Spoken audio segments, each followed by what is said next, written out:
ते हुए मुस्कुराकर पूछा, क्या हुआ? क्या सिर्फ डॉ-झुन का नाम सुनकर ही तुम इतनी घबरा गई हो? तुम्हारी सांसों की गर्माहट अपने इतने पास महसूस कर मेडुसा की आंखों में घबराहट साफ झलकने लगी। मैं मेरा मतलब। वह कुछ कहना चाहती थी, लेकिन तुमने मुस्कुराते हुए उसकी बात बीच में ही रोक दी। क्या तुम्हें खुद पर इतना भी भरोसा नहीं है? मेडुसा कुछ पल तक तुम्हें बस चुपचाप देखती रह गई। क्या तुमने फिर से गर्म चाय का एक प्याला भरा और धीरे से उसके ठंडे हाथों में थमा दिया। तुम्हारी आवाज शांत थी, लेकिन उसमें एक अनजाना आकर्षण छिपा हुआ था। महारानी, क्या तुम सच में पूरी जिंदगी इस छोटे से रेगिस्तान की रानी बनकर ही रहना चाहती हो? क्या तुम्हारा मन कभी इस दुनिया से बाहर उससे भी कहीं विशाल संसार को देखने का नहीं करता? मेडुसा का चेहरा अचानक गंभीर हो गया। भला ऐसा कैसे हो सकता था कि उसके मन में यह इच्छा कभी ना आई हो? जब वह पहली बार डॉ हुआंग बनी थी, तब उसके मन में भी बड़े बड़े सपने थे।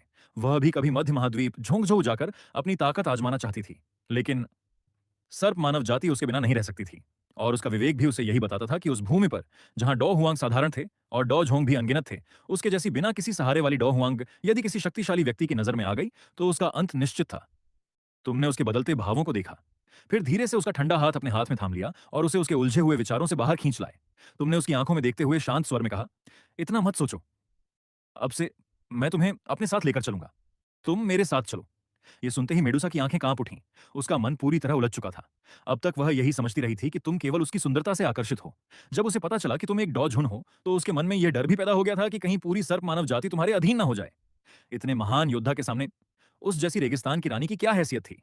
लेकिन इस समय तुम्हारे गंभीर और सच्चे चेहरे को देखकर वह समझ नहीं पा रही थी कि तुम्हारे शब्द दिल से निकले हैं या फिर केवल कुछ मीठी बातें हैं। वह अपने लोगों के लिए अपना सम्मान तक त्याग सकती थी, लेकिन अपने दिल में बचा आखिरी स्वाभिमान नहीं छोड़ सकती थी। उसकी आंखों में छिपी झिझक और संघर्ष देखकर तुम हल्के से मुस्कुराए। तुमने कोई बड़ी कसम या वादा नहीं किया। बस धीरे से उसके चेहरे पर बिखरी हुई बालों की कुछ लटों को कान के पीछे कर दिया और शांत स्वर में बोले, चलो, अब उठने का समय हो गया है। इतना कहकर तुम उठे, अपने शरीर को हल्का सा खींचते हुए अगले कदम की तैयारी करने लगे। तुमने शरीर को हल्का सा खींचते हुए मुस्कुराकर बात बदल दी। चलो, मुझे तुम्हारे महल और मंदिर की सैर कराओ। मेडुसा मानो किसी सपने से जागी। उसने तुम्हारी सीधी और प्रभावशाली पीठ को देखा, फिर धीरे धीरे अपने आसन से उठ खड़ी हुई। उसने हल्के स्वर में पूछा, स्वामी, क्या आप प्रातः भोजन करेंगे? तुमने मुस्कुराकर सिर हिलाया। मुझे सुबह भोजन करने की आदत नहीं है, लेकिन अगर तुम खाना चाहती हो तो मैं तुम्हारा साथ दूंगा। 3 दिन बाद पूरा सर्प मानव साम्राज्य तनाव में डूबा हुआ था। यह केवल मेडुसा का विवाह नहीं था, बल्कि पूरे सर्प मानव कबीले के भविष्य और अस्तित्व का प्रश्न था। मेडुसा रानी विवाह करने जा रही थी और उसका वर एक अज्ञात पहचान वाला मानव योद्धा था। हर पीढ़ी की मेडुसा न केवल सर्प मानव जाति की सबसे शक्तिशाली योद्धा होती थी, बल्कि पूरे कबीले की आशा और विश्वास का केंद्र भी होती थी।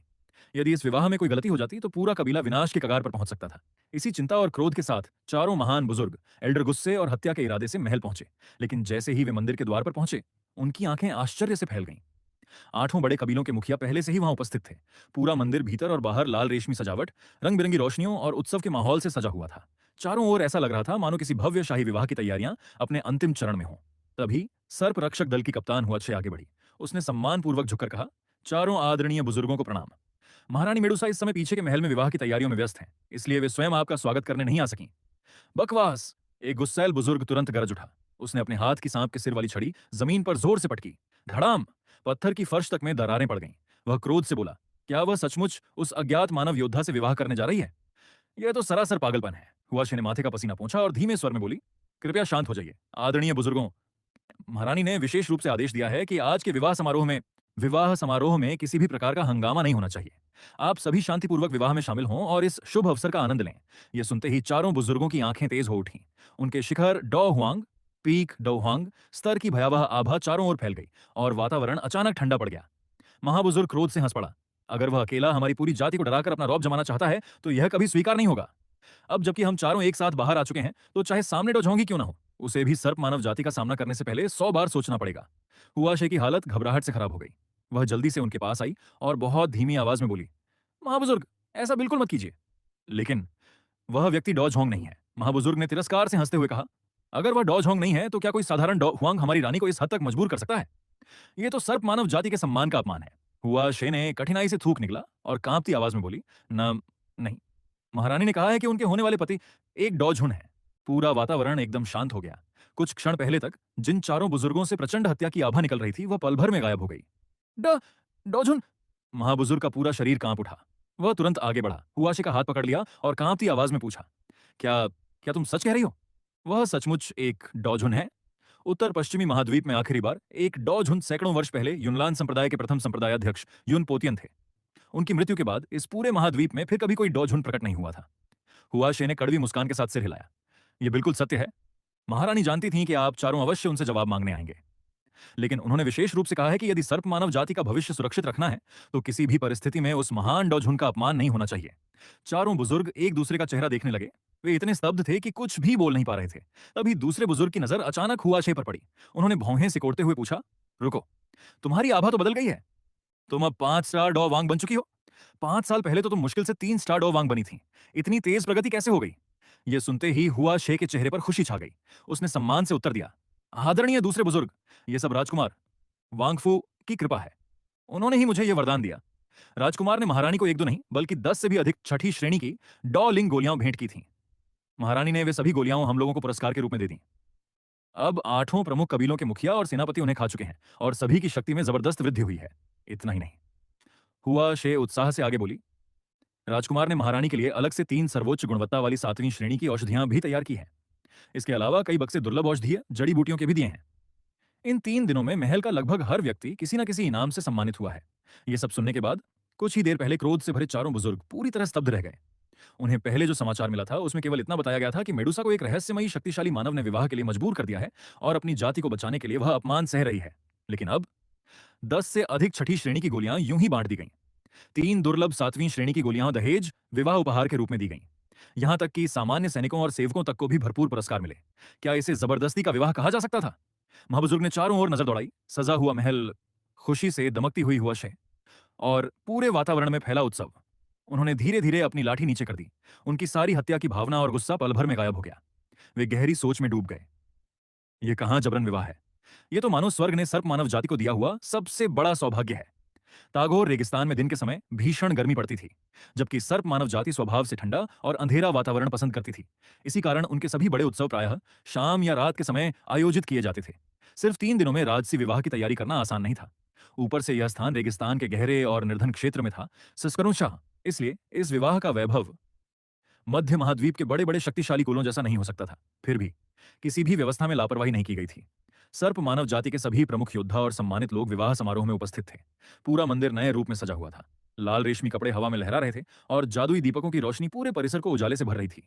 तभी तुम मेडुसा का हाथ थामे विवाह स्थल पर पहुंचे। वह गहरे लाल रंग के दुल्हन के वस्त्रों में इतनी अद्भुत सुंदर लग रही थी कि उसे देखकर हर कोई कुछ पल के लिए स्तब्ध रह गया। 8 कबीलों के मुखिया एक एक करके आगे आए और मुस्कुराते हुए तुम्हें विवाह की शुभकामनाएं देने लगे। उनकी मुस्कान पूरी तरह सच्ची थी। इन 3 दिनों में तुम्हारे द्वारा खुले हाथों से दिए गए उपहारों ने उनका दिल पूरी तरह जीत लिया था। जो सर्प मानव सेनापति पहले बेहद घमंडी और कठोर स्वभाव के थे, अब उनके मन में भी तुम्हारे प्रति सम्मान और प्रशंसा के अलावा कुछ नहीं बचा था। अब किसी के मन में तुम्हारे प्रति जरा सी भी नाराजगी नहीं बची थी। सभी तुम्हें ऐसे देख रहे थे मानो कोई संरक्षक देवता स्वयं सर्प मानव जाति के बीच उतर आया हो। हर कोई यही चाहता था कि महारानी और तुम शीघ्र ही एक सुखी परिवार बनाओ, ताकि यह शक्तिशाली संबंध हमेशा के लिए सर्प मानव जाति के भविष्य को सुरक्षित कर दे। यहाँ तक कि चारों वरिष्ठ महाबुजुर्ग, जो सामान्यतः कभी मुस्कुराते भी नहीं थे, आज पहली बार अपने चेहरे पर सौम्य मुस्कान लिए स्वयं विवाह समारोह की अध्यक्षता कर रहे थे। यदि सामने वाला केवल डॉजोंग होता तो वे अपने वरिष्ठ होने का कुछ अधिकार दिखा सकते थे, लेकिन एक डॉजहुन के सामने ऐसा करने का साहस किसमें था? वे केवल पूरे सम्मान के साथ तुम्हें शुभकामनाएं देते और आदरपूर्वक स्वागत करते रहे। सर्प मानव जाति की प्राचीन परंपराओं के अनुसार सभी वैवाहिक रस्में पूरी होने के बाद समारोह धीरे धीरे समाप्ति की ओर बढ़ने लगा। मेडुसा ने तुम्हारा हाथ थामा और चारों महाबुजुर्गों के सम्मानपूर्वक मार्गदर्शन में तुम दोनों मुख्य सभा भवन की भीड़ से निकलकर मंदिर के भीतर स्थित एक भूमिगत कक्ष की ओर बढ़े। रास्ता जितना आगे बढ़ता गया उतना ही अधिक शांत और अंधकारमय होता गया।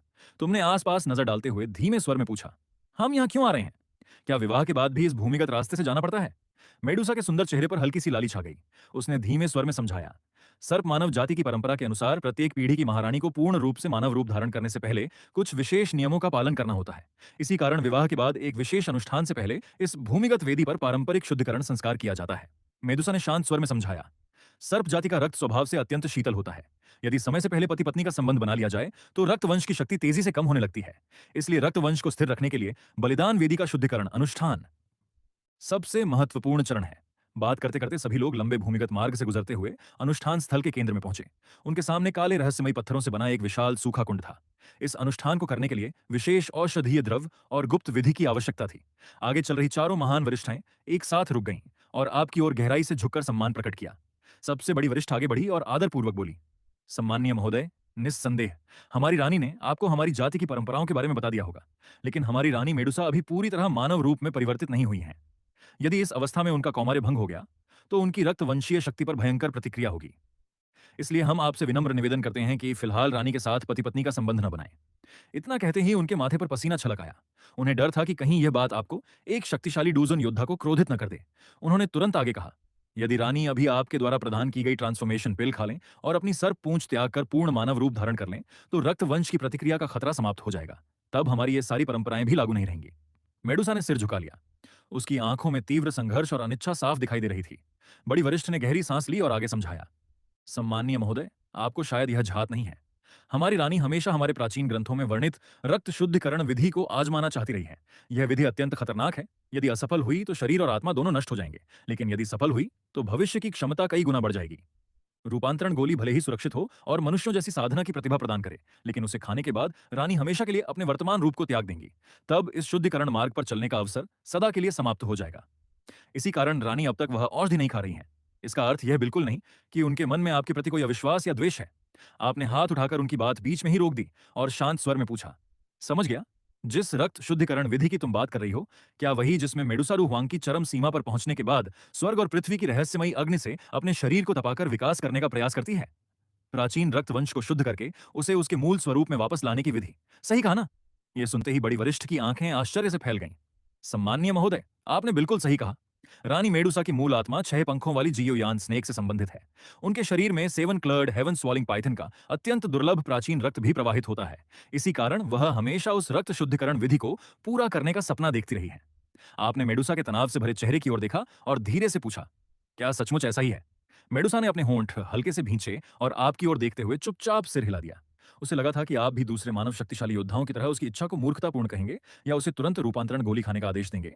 लेकिन आपने केवल हल्की सी सांस ली, मुस्कुराते हुए उसके गाल को हल्के से छुआ और कहा, अगर तुम्हें उस दिव्य अग्नि से शुद्धिकरण करना था तो सीधे मुझसे कह देती। इतनी सी बात छिपाने की क्या जरूरत थी? यह सुनकर मेडुसा स्तब्ध रह गई। चारों वरिष्ठ भी पूरी तरह अवाक रह गईं। उन्होंने पहले ही मन अपनी डूची तैयार कर ली थी। उन्हें लगा था कि आप क्रोधित हो जाएंगे और उन्हें घुटनों के बल बैठकर क्षमा मांगनी पड़ेगी।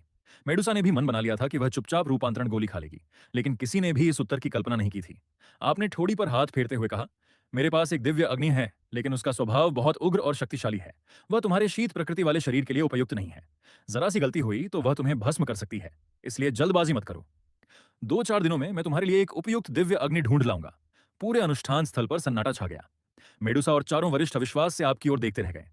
हेवनली फ्लेम ऐसी दुर्लभ वस्तु थी जिसके लिए अनगिनत महान रसायनविद अपना पूरा जीवन लगा देते थे, लेकिन आप उसके बारे में ऐसे बात कर रहे थे मानो रास्ते से कोई साधारण फूल तोड़कर लाना हो। समारोह समाप्त होने के बाद मेडुसा का महल फिर से शांत हो गया। आप मेडुसा को अपनी बाहों में उठाकर सर्प मानव जाति के सैनिकों की श्रद्धा और सम्मान से भरी निगाहों के बीच शाही शयन कक्ष की ओर लौटे।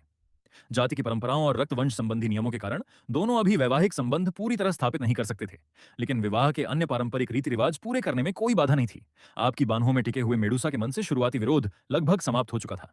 उसका शरीर अभी भी थोड़ा संकोच और तनाव में था, लेकिन वह ठंडेपन के कारण नहीं, बल्कि नए जीवन और भविष्य को लेकर स्वाभाविक झिक के कारण था। निकटता के उस पल की झिझक से मेडुसा का चेहरा हल्का लाल हो उठा।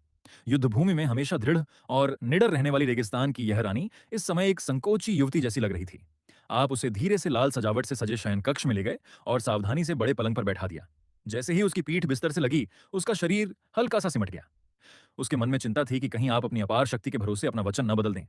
यद्यपि वह अभी पूरी तरह मानव रूप में परिवर्तित नहीं हुई थी, फिर भी इस समय वैवाहिक संबंध स्थापित करना उसके रक्त वंश के लिए अत्यंत हानिकारक हो सकता था और उसकी भविष्य की उन्नति की संभावना समाप्त हो सकती थी। लेकिन आपने कोई जल्दबाजी नहीं दिखाई। आपने अपना बाहरी वस्त्र उतारकर उसके पास बैठते हुए एक हाथ से ठुड्डी संभाली और शांत भाव से उसकी बैंगनी क्रिस्टल जैसी आंखों को देखने लगे।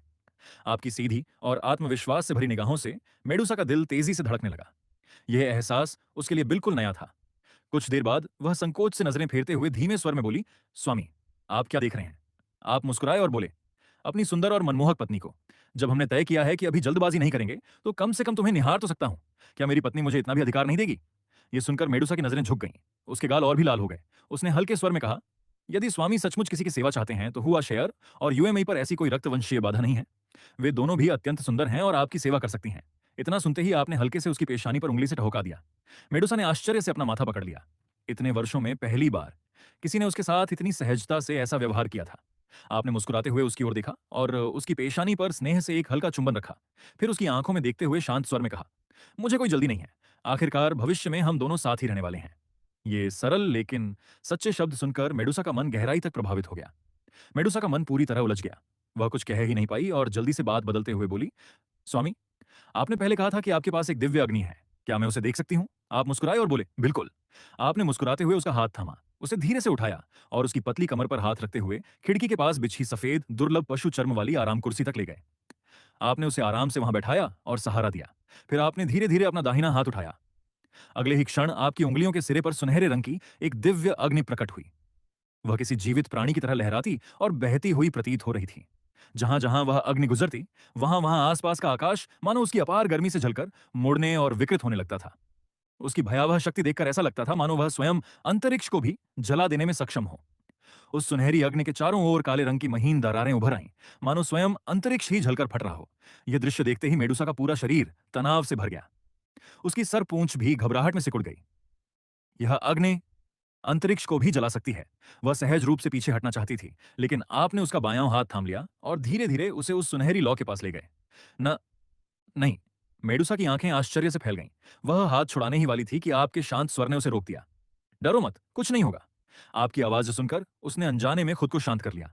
आपने उसका हाथ धीरे से उस सुनहरी लौ के पास पहुंचा दिया, लेकिन जिस जलन की उसे उम्मीद थी, वह बिल्कुल नहीं हुई। उसकी उंगलियों पर केवल गर्म झरने जैसी सुखद ऊष्मा महसूस हुई। न केवल उसे कोई नुकसान नहीं पहुंचा, बल्कि उसके शरीर की डाउची भी पहले से अधिक सक्रिय होने लगी। मेडुसा ने अविश्वास से अपने हाथ को देखा। यह यह कैसे संभव है? आप मुस्कुराकर बोले, ये वो दिव्य अग्नि है जिसे मैं पूरी तरह नियंत्रित कर चुका हूं। अगर मैं यह भी तय न कर पाऊं कि इसे किसे जलाना है और किसे नहीं, तो मेरी साधना का क्या अर्थ? मेडुसा ने गहरी सांस ली और विस्मय से उस अग्नि को निहारती रही। ये कौन सी दिव्य अग्नि है? आपने उत्तर दिया, यह दिव्य अग्नियों की सूची में चौथे स्थान पर आने वाली golden emperor burning heaven flame है। हालांकि मेरे हाथ में जो है, वह अभी केवल उसकी एक सब फ्लेम है। फिर आपने समझाया, अपने विशेष रक्त वंश की क्षमता के कारण मैं इसके मूल स्रोत का एक हिस्सा अपने भीतर समाहित कर पाया। अब यह उपज्वाला मेरी जीवन शक्ति से एक हो चुकी है। जैसे जैसे इसकी ऊर्जा बढ़ेगी, यह भविष्य में पूर्ण golden emperor burning heaven flame का रूप ले लेगी। मेडुसा पूरी तरह स्तब्ध रह गई। उसके सामने वही पौराणिक दिव्य अग्नि थी, जिसके बारे में कहा जाता था कि वह दाऊची तक को भस्म कर सकती है। आपने अग्नि को वापस समेट लिया और गंभीर स्वर में कहा, लेकिन यह अग्नि अत्यधिक उग्र और विनाशकारी है। चाहे मैं इसे कितना भी नियंत्रित कर लूं, इसकी शक्ति तुम्हारे शरीर के लिए बहुत खतरनाक होगी। तुम्हारे रक्तवंश के सुरक्षित विकास के लिए सबसे उपयुक्त दिव्य अग्नि यिन यांग ट्विन फ्लेम है, जो दिव्य अग्नियों की सूची में 21वें स्थान पर है। उसकी संतुलित प्रकृति तुम्हारे लिए सबसे सुरक्षित रहेगी। फिलहाल मुझे उसका स्थान नहीं पता।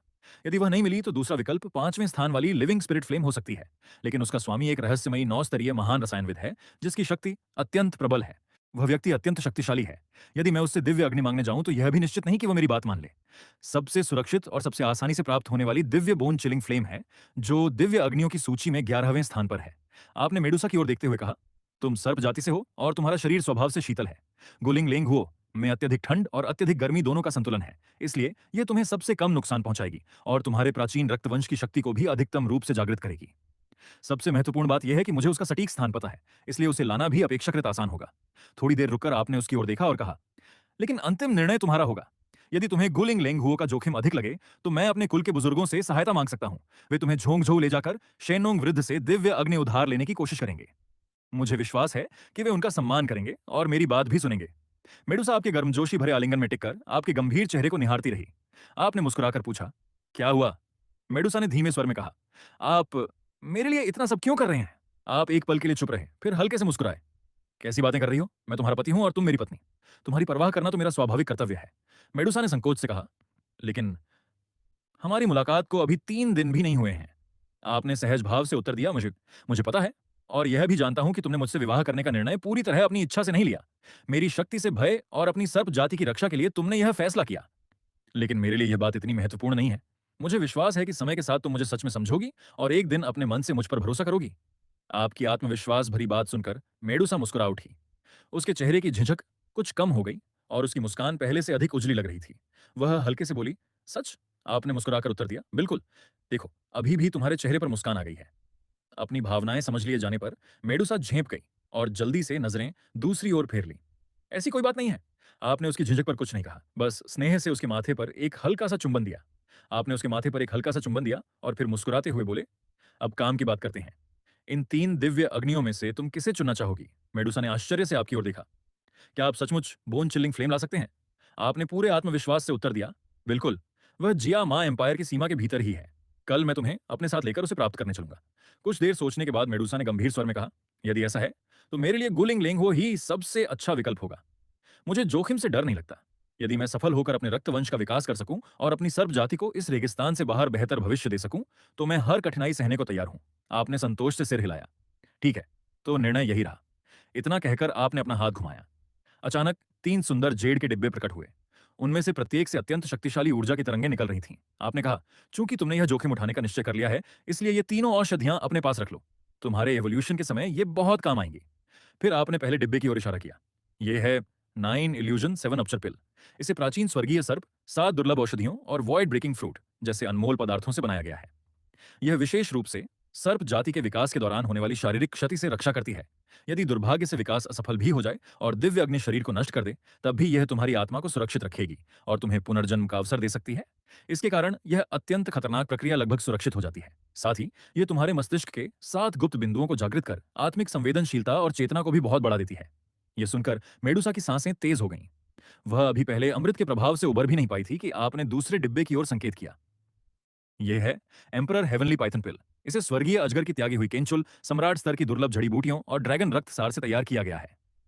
यह तुम्हारे भीतर के सर्प रक्त को और अधिक शक्तिशाली बनाकर उसे उच्च स्तर के ड्रैगन रक्त वंश के और करीब पहुंचा देगा। यद्यपि इससे तुम सीधे ड्रैगन नहीं बनोगी, लेकिन तुम्हारे शरीर की शक्ति और रक्त वंश का दबदबा कई गुना बढ़ जाएगा। भविष्य में यदि तुम्हारा सामना किसी ड्रैगन रक्त वाले शक्तिशाली जादुई प्राणी से हुआ, तो तुम उसके दबाव में आने के बजाय स्वयं उस पर अपना प्रभाव डाल सकोगी। मेडुसा की आंखें आश्चर्य से फैल गईं। तब आपने तीसरा जेड का डिब्बा खोला और कहा, और यह आखिरी औषधि है, एंसेस्टर सेक्रेड लाइफ पिल। इसका निर्माण बहुत जटिल है, इसलिए उसके बारे में विस्तार से नहीं बताऊंगा। इसे सीधे नहीं खाया जाता। इसे विशेष जड़ी बूटियों के साथ मिलाकर औषधीय द्रव बनाया जाता है और फिर सर्प जाति के होली पूल में मिलाया जाता है। भविष्य में जो नई पीढ़ी उस सरोवर में स्नान करेगी, उनमें उच्च स्तर के जादुई प्राणियों के रक्तवंश के जागृत होने की संभावना बहुत बढ़ जाएगी। इससे पूरी सर्प जाति की शक्ति में समग्र रूप से वृद्धि होगी। तीनों दुर्लभ और अनमोल औषधियां सामने रखी थीं। मेडुसा पूरी तरह स्तब्ध रह गई। वह सोच भी नहीं सकती थी कि एक शक्तिशाली डॉजहुन और महान रसायनविद इतनी सहजता से ऐसे अमूल्य खजाने उसके सामने रख देगा। आप मुस्कुराकर बोले, अगर इससे तुम्हें मेरा आकर्षण महसूस होने लगे, तो मेरे लिए यही सबसे बड़ी बात होगी। मेडुसा ने अजीब सी मुस्कान के साथ पूछा, तो आपके अनुसार आकर्षण का मतलब किसी को इतने अनमोल खजाने दे देना है? आपने हंसते हुए उसे अपने पास खींच लिया और कहा, और क्या? फिर गंभीर होकर बोले, मेरे लिए असली आकर्षण केवल शब्दों में नहीं, बल्कि किसी के जीवन को बेहतर बनाने की क्षमता में है। ऐसा सामर्थ्य जिससे सामने वाला अपने मन से तुम्हारे साथ रहना चाहे। यदि मैं तुम्हारी मदद ही ना कर सकूं, तुम्हारी रक्षा ना कर सकूं, तुम्हें और तुम्हारी जाति को ऊंचाइयों तक ना पहुंचा सकूं, तो चाहे मैं डॉजहुन रहूं या उससे भी बड़ा योद्धा, उसका तुम्हारे लिए क्या महत्व? मेडुसा कुछ क्षणों तक चुप रही। रेगिस्तान की रानी होने के नाते वह हमेशा हर रिश्ते को लाभ और हानि के तराजू पर तौलती आई थी। लेकिन आपने उसके लिए और पूरी सर्प जाति के लिए जो कुछ किया था, उसकी कीमत उस हर चीज से कहीं अधिक थी जो वे बदले में लौटा सकते थे। यदि इसे केवल सौदे की नजर से देखा जाए, तो यह पूरी तरह घाटे का सौदा था। आखिरकार उसने धीरे से पूछा, तो आपका उद्देश्य क्या है? आप ये सब क्यों कर रहे हैं? आपको इससे क्या मिलेगा? मेडुसा का प्रश्न सुनकर आप एक पल के लिए चुप हो गए। फिर थोड़ी सहलाते हुए मुस्कुराकर बोले, उद्देश्य? फायदा? ये सवाल सच में आसान नहीं है। अगर कहूं कि मैं तुम्हें पसंद करता हूं, तो हमारी मुलाकात को अभी सिर्फ 3 दिन हुए हैं। यह बात हल्की लगेगी। अगर कहूं कि मेरे पास बहुत धन है और मैं अपनी मर्जी से खर्च करता हूं, तो मैं किसी बिगड़े हुए अमीर युवक जैसा लगूंगा। और अगर कहूं कि यह सब इसलिए कर रहा हूं ताकि तुम मुझसे प्रेम करने लगो, तो ऐसा लगेगा जैसे मैं भावनाओं का सौदा कर रहा हूं। आपने दोनों हाथ फैलाते हुए हंसकर कहा, इसलिए अपनी रहस्यमयी और प्रभावशाली छवि बनाए रखने के लिए मैंने तय किया है कि इस सवाल का जवाब नहीं दूंगा। मेडुसा के होंठों पर हल्की मुस्कान आ गई। वह बोली, रहस्यमयी छवि? आप तो अपनी उदारता को भी कितनी आसानी से अलग ही अंदाज में पेश कर देते हैं। आपने उसकी आंखों में छिपी मुस्कान पकड़ ली और बनावटी गंभीरता से बोले, क्या बात है? क्या तुम्हें नहीं लगता कि एक साथ 3 दुर्लभ अमृत निकालना काफी प्रभावशाली था? मेडुसा कुछ पल के लिए चुप रह गई। अंत में उसने मुस्कुराते हुए सिर झुका लिया और बोली, स्वामी की संपत्ति और उदारता सचमुच असाधारण है। आप हंस पड़े। बस यही सुनना चाहता था। इस तरह रात शांति से बीत गई। आप दोनों ने अपना वचन निभाया और पूरी रात केवल एक दूसरे के साथ विश्राम किया। अगली सुबह महल अब भी नए विवाह के उल्लास से भरा हुआ था। नाश्ता करने के बाद आपने चारों वरिष्ठों को मुख्य सभा भवन में बुलाया और बताया कि आप मेडुसा को साथ लेकर एक दिव्य अग्नि की खोज पर जा रहे हैं। आपकी अनुपस्थिति में पूरे सर्प राज्य का प्रबंधन चारों वरिष्ठ मिलकर संभालेंगे। चारों ने तुरंत आदरपूर्वक सहमति जताई और आपके आदेश को स्वीकार कर लिया। कुछ क्षण झिकने के बाद सबसे बड़े वरिष्ठ आगे आए, झुककर प्रणाम किया और विनम्र स्वर में बोले, सम्माननीय महोदय, क्या मैं आपसे और हमारी रानी मेडुसा से एक प्रश्न पूछ सकता हूं? बड़ी वरिष्ठ ने आदरपूर्वक पूछा। सम्माननीय महोदय, इस यात्रा में आपको कितना समय लगेगा? हाल ही में तागोर रेगिस्तान के आसपास की स्थिति कुछ अशांत है। रानी के विवाह का समाचार फैलने के बाद आसपास के कई साम्राज्यों की नजर निश्चित ही हमारी ओर होगी। यदि रानी लंबे समय तक प्रकट नहीं हुई, तो कुछ लोग इसका लाभ उठाने की कोशिश कर सकते हैं। आपने कुछ क्षण सोचकर उत्तर दिया, यदि सब कुछ ठीक रहा तो हम 3 से 5 दिनों में लौट आएंगे। रास्ते में यदि कोई देरी भी हुई, तो भी 1 महीने से अधिक नहीं लगेगा। ये कहते हुए आपने अपनी कमर से एक चांदी जैसी आभा से चमकता हुआ जेड का ताबीज निकाला और सहजता से बड़ी वरिष्ठ की ओर उछाल दिया। इसके भीतर मेरी रुचि की शक्ति सील की हुई है। यदि कोई ऐसी मुसीबत आए जिसे तुम लोग संभाल ना सको, तो इसे तुरंत तोड़ देना। इसके फटते ही इसमें सील की गई मेरी शक्ति बाहर आ जाएगी। साधारण डॉजहुन स्तर के योद्धा भी उसके प्रहार से गंभीर रूप से घायल हो जाएंगे। उत्तर पश्चिमी महाद्वीप में यह शक्ति किसी भी आकस्मिक संकट से निपटने के लिए पर्याप्त है। बड़ी वरिष्ठ ने दोनों हाथों से उस जेड ताबीज को आदरपूर्वक थाम लिया। उत्साह और कृतज्ञता से उनका शरीर कांप उठा। डॉजहुन की शक्ति से युक्त ऐसा ताबीज सर्प जाति के लिए किसी अमूल्य सुरक्षा कवच से कम नहीं था। अब केवल गामा साम्राज्य ही नहीं, बल्कि यदि आसपास के कई राज्य भी एक साथ आक्रमण कर दें, तो भी सर्प जाति को अधिक भय नहीं रहेगा।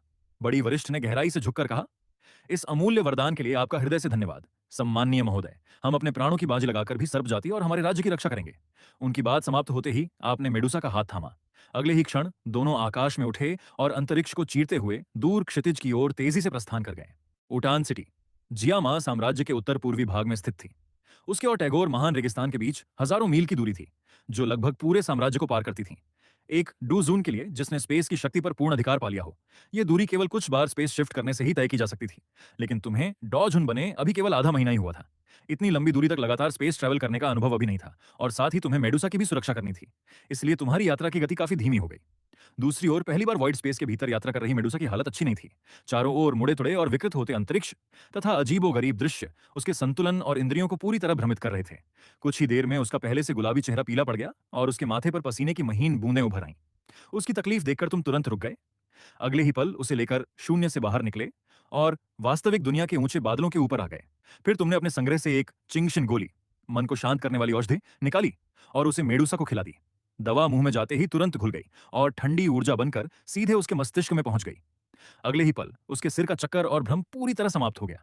शरीर का असहजपन भी धीरे धीरे गायब हो गया, लेकिन उसकी जगह अब शर्म और झिझक ने ले ली। वह जो कभी रेगिस्तान की गौरवशाली रानी और डॉ हुआंग शिखर की शक्तिशाली योद्धा थी, केवल यात्रा के दौरान इतनी असहज हो जाएगी, ये उसने कभी नहीं सोचा था। हालांकि उसने पहले ही अंतरिक्ष की शक्ति का थोड़ा बहुत ज्ञान प्राप्त कर लिया था, लेकिन किसी के द्वारा सीधे उग्र शून्य के भीतर खींचकर इतनी लंबी दूरी तक ले जाया जाना उसके शरीर के लिए बिल्कुल नया अनुभव था। इसलिए उसका शरीर स्वाभाविक रूप से चक्कर और असंतुलन महसूस कर रहा था। जब तुमने उसके हल्के लाल पड़े कानों को देखा तो मुस्कुराते हुए बोले, मेरी ही गलती थी। ये तुम्हारी पहली स्पेस ट्रैवल है, इसलिए असहज महसूस होना बिल्कुल स्वाभाविक है। खैर, वे लोग कहीं भागे नहीं जा रहे, हमें भी जल्दबाजी करने की जरूरत नहीं है। आओ अब आराम से उड़ते हुए चलते हैं। तुमने मेडुसा की कमर को हल्के से थाम रखा था। दोनों आसमान में धीरे धीरे उड़ते हुए नीचे फैली विशाल पर्वत, श्रृंखलाओं, नदियों और मनमोहक प्राकृतिक दृश्यों को निहार रहे थे। तुम मुस्कुराकर बोले, वैसे भी रास्ता यही है, तो क्यों ना सफर के साथ साथ नजारों का भी आनंद लिया जाए। सच कहूं तो ये मेरी जिंदगी में पहली बार है जब मैं घर से इतनी दूर निकला हूं। मेडुसा एक पल के लिए स्तब्ध रह गई। क्या कहा? पहली बार बाहर निकले हो, एक डॉजहुन, और पहली बार यात्रा कर रहा है? तुमने हल्की मुस्कान के साथ सिर हिलाया। हाँ, बचपन से लेकर अब तक मेरा लगभग पूरा समय केवल एकांत साधना, क्लोज्ड कल्टीवेशन में ही बीता है। हर दिन और हर रात मैं केवल साधना करता रहा। दुर्लभ औषधियां, उच्च श्रेणी की गोलियां और स्वर्गीय खजाने निगलता रहा। तुम जानती ही हो कि शक्तिशाली मैजिकल बीस्ट को अपनी शक्ति बढ़ाने के लिए इंसानों से कहीं अधिक ऊर्जा की आवश्यकता होती है। अगर मैं इतनी कम उम्र में डॉजहुन बन पाया हूं, तो उसका सबसे बड़ा कारण मेरी किस्मत है। जिसने मुझे बचाया, उसने बिना किसी कीमत की परवाह किए मेरे ऊपर अनगिनत संसाधन खर्च किए। बचपन से ही मैं सर्वोच्च स्तर की औषधियां और दुर्लभ खजानों को रोजमर्रा के भोजन की तरह खाता आया हूं। अगर उन्होंने मुझ पर इतना निवेश न किया होता और मुझे अपनी ताकत खुद जुटानी पड़ती, तो आज मैं अधिक से अधिक डोवांग स्तर तक ही पहुंच पाता। शायद उससे भी नहीं। पर्याप्त ऊर्जा न मिलने पर मेरी जान भी खतरे में पड़ सकती थी। यह सुनकर मेडुसा का चेहरा बदल गया। कुछ देर सोचने के बाद तुमने सच सच कहा, अगर अंडे से बाहर निकलने के समय से गिनूं, तो इस साल मेरी उम्र ठीक 20 वर्ष है। 20 साल। मेडुसा ने गहरी सांस ली। इतनी कम उम्र में डॉजहुन बनना किसी चमत्कार से कम नहीं था, लेकिन तभी तुम हंस पड़े। हाँ, लेकिन अगर उस समय को भी जोड़ दूं जो मैंने अंडे के अंदर बिताया था, तो फिर मेरी असली उम्र का कोई अंदाजा नहीं लगाया जा सकता। शायद हजारों साल, या शायद दसियों हजार साल। मेडुसा ने तुम्हें अजीब नजरों से देखा। तो जब तुमने कहा था कि तुम वॉइड डिवोरिंग ड्रैगन हो, तब तुम मजाक नहीं कर रहे थे? तुमने गंभीरता से सिर हिलाया। बिल्कुल नहीं। सच तो यह है कि मुझे भी इस बारे में कुछ समय पहले ही पता चला है। अभी कुछ समय पहले? मेडुसा के होंठ हल्के से फड़क उठे। प्राचीन ग्रंथों के अनुसार जिन जादुई जीवों में प्राचीन रक्तवंश होता है, उन्हें जन्म लेते ही अपने रक्तवंश की स्मृतियां और विरासत स्वतः प्राप्त हो जाती हैं। तुमने हल्की सांस छोड़ते हुए कहा, सिद्धांततः मेरे साथ भी ऐसा होना चाहिए था, लेकिन मैं अंडे के भीतर बहुत लंबे समय तक रहा। उस दौरान मेरे रक्तवंश की शक्ति लगभग समाप्त हो गई थी। पता नहीं क्या दुर्घटना हुई। जब तक कुछ समय पहले मैं डॉजहुन नहीं बना, तब तक मेरे भीतर का रक्तवंश फिर से जागना शुरू ही नहीं हुआ था। असल में मुझे भी कुछ समय पहले ही अपनी असली जाति का पता चला है, लेकिन जैसे जैसे मेरा रक्तवंश जागा, एक नई समस्या भी सामने आ गई। अब मेरे शरीर को स्वर्ग और पृथ्वी की ऊर्जा, दुर्लभ खजानों और उच्च स्तर की औषधियों की पहले से कहीं अधिक जरूरत पड़ने लगी है। इतना कहकर तुम रुक गए और मेडुसा की ओर देखते हुए बोले, क्या तुम इसे महसूस कर सकती हो? अपना पूरा ध्यान केंद्रित करो। आसपास के अंतरिक्ष में होने वाले सूक्ष्म परिवर्तनों को महसूस करने की कोशिश करो। आंखें बंद करके अपनी सोल पावर से देखो। मेडुसा ने बिना कुछ कहे आंखें बंद कर लीं और अपनी आत्मिक शक्ति चारों ओर फैला दी। अगले ही पल उसके चेहरे का रंग पूरी तरह बदल गया। उसकी आत्मिक दृष्टि में दिखाई दिया कि तुम्हें केंद्र मानकर कई दर्जन मीटर तक का पूरा आकाश अनगिनत स्पेस वर्म होल्स से भरा हुआ था। चारों ओर फैली स्वर्ग और पृथ्वी की ऊर्जा उन सुरंगों द्वारा पागलों की तरह खींची जा रही थी और लगातार तुम्हारे शरीर में समा रही थी। यह साधारण साधना द्वारा ऊर्जा सोखना नहीं था, ये तो सीधे सीधे ऊर्जा की लूट थी। मेडुसा ने घबराकर तुरंत आंखें खोल दी। उसके चेहरे पर अविश्वास साफ झलक रहा था। यह यह भी तुम्हारी जन्मजात शक्ति है। तुमने बेबस होकर सिर हिलाया। हाँ, इसे मेरी जन्मजात क्षमता ही समझ लो। लेकिन सबसे बड़ी समस्या यह है कि मैं इसे बंद नहीं कर सकता। जब मैं छोटा था तब मुझे इसका एहसास भी नहीं होता था। लेकिन डॉ हुआंग बनने के बाद मुझे धीरे-धीरे महसूस होने लगा कि मेरे आसपास का अंतरिक्ष हमेशा अजीब तरह से मुड़ा-तुड़ा रहता है। ये मेरी इच्छा से नहीं होता। ये मेरे रक्तवंश की शक्ति है जो अपने आप लगातार सक्रिय रहती है और आसपास के अंतरिक्ष को जबरन मोड़ देती है। जैसे इंसान सांस लेना बंद नहीं कर सकता, वैसे ही मेरा शरीर हर पल स्वर्ग और पृथ्वी की ऊर्जा को निगलता रहता है। और जितनी मेरी शक्ति बढ़ती जाती है उतना ही इसका दायरा बढ़ता जाता है और उतनी ही ज्यादा ऊर्जा की भूख भी। मेडुसा अभी स्तब्ध खड़ी थी। उसके चेहरे पर छाया अविश्वास देखकर तुम हल्का सा मुस्कुराए और एक कदम पीछे हटकर बोले, सिर्फ बातें करने से तुम्हें पूरा विश्वास नहीं होगा। आओ, एक काम करो, मुझे एक बार करके देखो। मेडुसा चौंक गई। क्या? अपनी पूरी शक्ति से मुझ पर एक बार हमला करो। यह कहते हुए तुमने अपनी छाती की ओर इशारा किया। सच में? मेडुसा ने भौहें से कोड़ ली। सामने वाला भले ही एक डॉजहुन था, लेकिन बिना कोई बचाव किए वहीं खड़े खड़े हमला सहने की बात उसे बेहद अजीब लगी। तुमने आत्मविश्वास से मुस्कुराते हुए कहा, बिल्कुल, पूरी ताकत से वार करो। केवल जब तुम खुद मुझ पर हमला करोगी तभी तुम्हें मेरी शक्ति का एहसास होगा, ऐसी शक्ति जिसका सामना करना लगभग असंभव है। मेडुसा ने और कुछ नहीं कहा। उसने गहरी सांस ली। अगले ही पल उसकी लंबी सुंदर आंखें बर्फ जैसी ठंडी और गंभीर हो गईं। डॉ हुआंग शिखर की भयावह डॉची एक विस्फोट की तरह उसके शरीर से फूट पड़ी। बैंगनी रंग की चमकदार डॉची ने आधे आसमान को रोशनी से भर दिया। मैं आ रही हूं, वह बिजली की तरह तुम्हारी ओर झपटी। उसने अपने शरीर की सारी ताकत और पूरी डॉची को एक ही हथेली में समेट लिया। फिर बिना किसी हिचकिचाहट की पूरी शक्ति से वह हथेली तुम्हारी छाती पर दे मारी। धड़ाम! एक भारी और गूंजती हुई आवाज चारों ओर फैल गई। लेकिन तुम अपनी जगह से जरा भी नहीं हिले। तुमने न तो वार से बचने की कोशिश की और न ही अपने शरीर के चारों ओर सुरक्षात्मक डॉची, रक्षा कवच बनाई। तुमने मेडुसा का वह शक्तिशाली प्रहार बिना किसी प्रतिरोध के सीधे अपनी छाती पर झेल लिया। मेडुसा का यह प्रहार इतना शक्तिशाली था कि उसी स्तर के किसी भी डॉ हुआंग को गंभीर रूप से घायल कर सकता था। लेकिन जैसे ही उसकी हथेली तुम्हारी छाती से टकराई, वह पूरी शक्ति मानो हवा में गायब हो गई। न कोई विस्फोट हुआ, न कोई भयंकर टक्कर की आवाज, न ही कोई प्रतिघात। उसकी बैंगनी डॉची ऐसे गायब हो गई मानो समुद्र में गिरती मिट्टी की एक मुट्ठी हो। तुमने बिना कोई हलचल किए उसकी पूरी डॉची को चुपचाप निगल लिया। यहां तक कि सांप मानव जाति के शक्तिशाली शरीर से निकला शारीरिक प्रहार भी तुम्हें जरा सा भी हिला नहीं सका। तुमने नीचे देखा। मेडुसा की हल्की कांपती हुई हथेली अब भी तुम्हारी छाती पर टिकी हुई थी। तुम हल्के से मुस्कुराए और पूछा, अब महसूस हुआ? मेडुसा पूरी तरह जड़ हो गई। उसका दिमाग एकदम खाली पड़ गया था। मेरी मेरी डॉची इसने निगल ली? तुमने उसका हाथ धीरे से पकड़कर उसे वापस अपनी ओर खींच लिया और मुस्कुराकर बोले, अब समझी, मेरा शरीर मुझसे कम शक्ति वाले लोगों के अधिकांश डॉची हमलों को सीधे निगल सकता है और उन्हें अपनी ऊर्जा में बदल देता है। और सिर्फ इतना ही नहीं, मेरे शरीर की मजबूती भी उसी स्तर के लगभग सभी जादुई जीवों से कहीं अधिक है। अभी जो हमला तुमने किया, अगर मैं अपनी डिवॉरिंग एबिलिटी का उपयोग भी न करता तब भी केवल अपने शरीर की ताकत से उसे झेल सकता था। तुम मुझे जरा सा भी घायल नहीं कर पाती। तुमने मुस्कुराते हुए उसकी आंखों में देखा और कहा, अब शायद तुम्हें थोड़ा बहुत समझ में आ गया होगा कि वास्तव में अजेय शक्ति किससे कहते हैं। काफी देर तक स्तब्ध रहने के बाद मेडुसा ने गहरी सांस ली। उसने अपने मन में उठ रहे तूफान को किसी तरह शांत करने की कोशिश की, लेकिन उसकी आंखों में अब भी गहरा आश्चर्य साफ दिखाई दे रहा था। मेडुसा ने कुछ देर सोचने के बाद पूछा, जो जीत चका के, अगर तुम्हारा सामना तुम्हारे ही स्तर के किसी डॉझुन से हो जाए तो तुम उसके कितने हमले निगल सकते हो? तुमने अपनी ठुड्डी सहलाते हुए उत्तर दिया, ये तो मैं भी नहीं जानता। आखिर मुझे डॉझुन बने अभी सिर्फ आधा महीना ही हुआ है। अभी तक किसी समान स्तर के डॉझुन से लड़ने का मौका ही नहीं मिला। लेकिन पहले के अनुभव के आधार पर कहूं, मैं अक्सर गू कबीले की युवा पीढ़ी से लड़ता था। अपने ही स्तर के विरोधियों के बीच तो हाल यह था कि मैं अकेला ही पूरी टोली के पीछे पड़ जाता था। जहां तक समान स्तर की डॉची को निगलने की बात है, मैंने कभी गिनने की जरूरत ही महसूस नहीं की, क्योंकि उनकी डॉची मेरे लिए नुकसान नहीं बल्कि लगातार मिलने वाली ऊर्जा थी। अगर कभी उनका कोई हमला मुझे घायल भी कर देता तो भी मेरे शरीर की पुनर्जीवन रिकवरी क्षमता बेहद शक्तिशाली है। जो ऊर्जा मेरे शरीर पर पड़ती है उसका अधिकांश हिस्सा मैं सोख लेता हूं और वही ऊर्जा मेरे घाव भरने में लग जाती है। तुम हल्का सा मुस्कुराए। यानी जब तक सामने वाला लगातार डॉची खर्च करता रहेगा, मैं घायल होने पर भी तुरंत ठीक होता रहूंगा। एक तरफ उनकी शक्ति कम होती जाएगी और दूसरी तरफ मेरी बढ़ती जाएगी। आखिर में मैं अकेला ही उन्हें थका थका कर हरा सकता हूं। यह अनोखा युद्ध करने का तरीका सुनकर मेडुसा पूरी तरह निरुत्तर रह गई। तुम पर हमला करना मतलब तुम्हें ही ऊर्जा देना, और ऊपर से तुम्हारे पास इतनी तेज उपचार शक्ति भी है। ऐसे दुश्मन से आखिर लड़ा कैसे जाए? तुम हंस पड़े। शुरुआत में गू कबीले के वे युवा भी यही सोचते थे कि वे मुझे आसानी से हरा देंगे। वे अक्सर 10-15 लोगों का समूह बनाकर मुझे घेर लेते थे। तुमने अफसोस भरी सांस छोड़ी, लेकिन हर बार वही लोग बुरी तरह पिटते थे। किसी का चेहरा सूज जाता, किसी की नाक टूट जाती।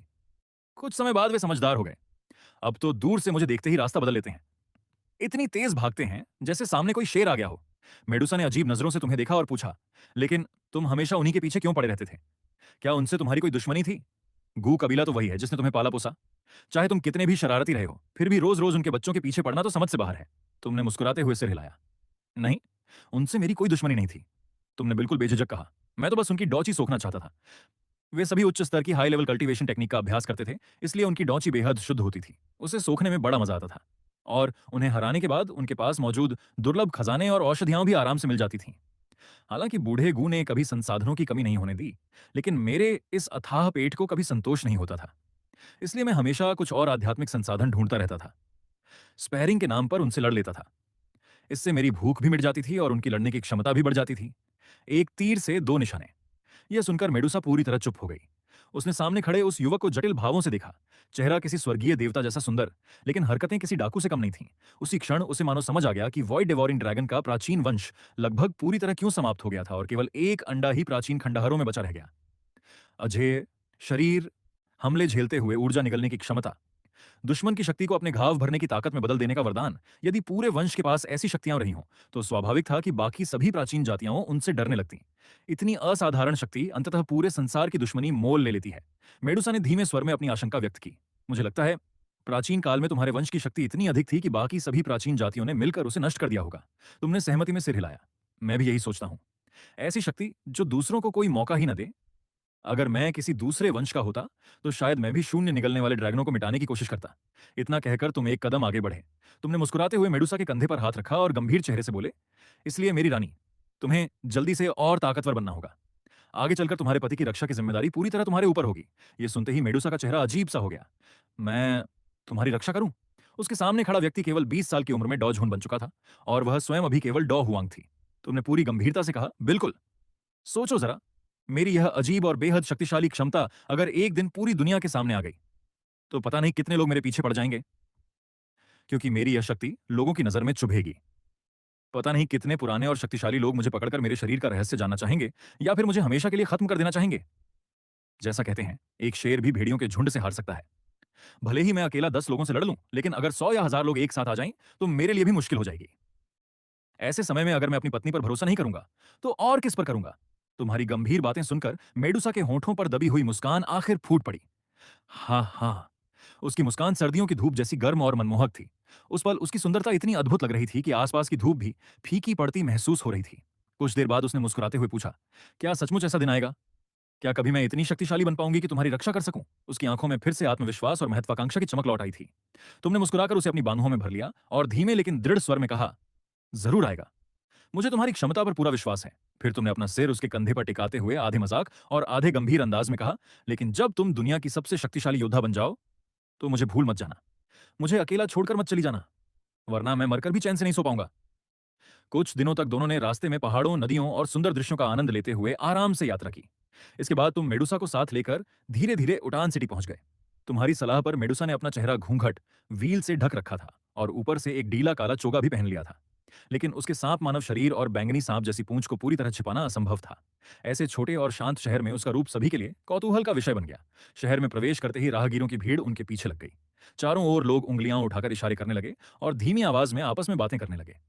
मेडुसा का स्वभाव कभी भी शांत या सहनशील नहीं रहा था।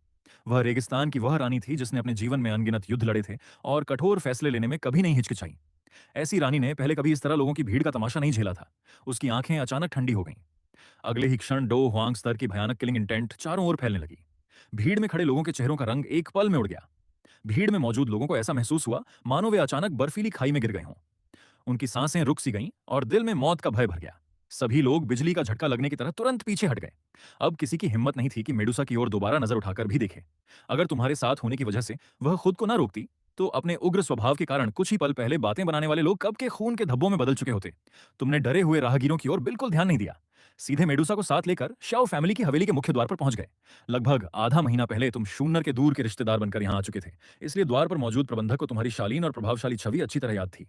जैसे ही नौकर ने भीतर जाकर सूचना दी, शाओ परिवार के मुखिया शाओ जहां तुरंत अपना काम छोड़कर स्वयं तुम्हारा स्वागत करने बाहर आ गए।